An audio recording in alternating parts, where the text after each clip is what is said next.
तो इन सब चीजों के लिए हम कहते हैं कि आध्यात्मिक होना बहुत जरूरी है। परिवार से परमात्मा तक की यात्रा हमें करनी है।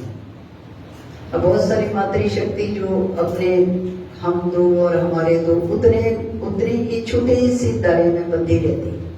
मेरे बच्चे सुखी रहे, मेरा पति सुखी रहे, मैं सुखी रहूं, मेरा घर अच्छा हो, बस बाहर जो मर्जी हो उसे कोई मतलब नहीं। अरे माँ हो, तुम तो दुर्गा का स्वरूप हो, तुम्हें तो पूरे देश की चिंता होनी चाहिए, तुम्हें तो पूरे समाज की चिंता होनी चाहिए। ना हो तो अपने बंधु बांधव, अपने अड़ोस पड़ोस की, कि कहाँ कोई दुखी है, किसी को हमारी मदद की जरूरत है, हमारे सहयोग से किसी को सुख मिलता है, किसी का कष्ट कम होता है, तो हमें सहयोग करना चाहिए। अब जो ऐसे नहीं है, इतने छोटे से दायरे में जो फंस जाती है, वो अपना जीवन व्यर्थ कर देती है।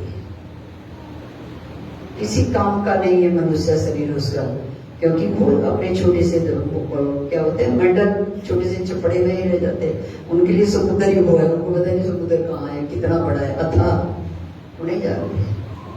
तो ऐसे ही कुछ मातृशक्ति खासकर, कुछ भाई लोग भी ऐसे होते नहीं समझते, स्वार्थ तक, खाना पीना सोना, बस अपना जो कमाया वो अपने परिवार तक, ज्यादा हो गया तो सुबह शाम बोतल भी आ गई टेबल में, बस और क्या करना।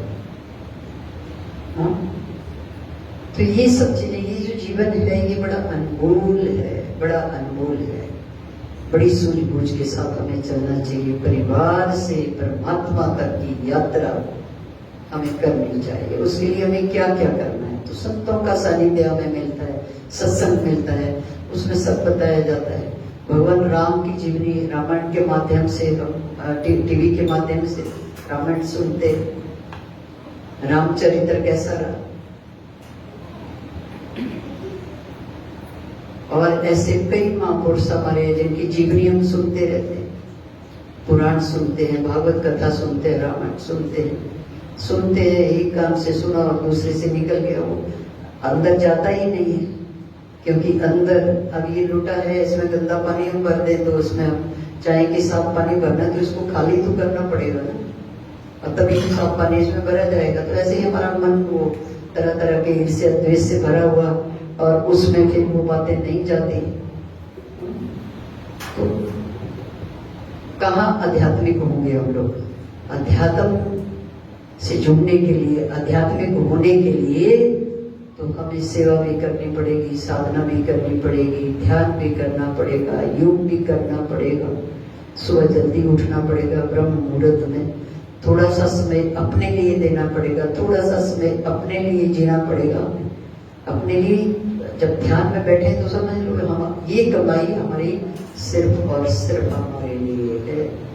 ये जीते जी भी हमारे काम आएगी, मरते समय भी काम आएगी, और मरने के बाद भी काम आएगी, वही कमाई साथ जाती है।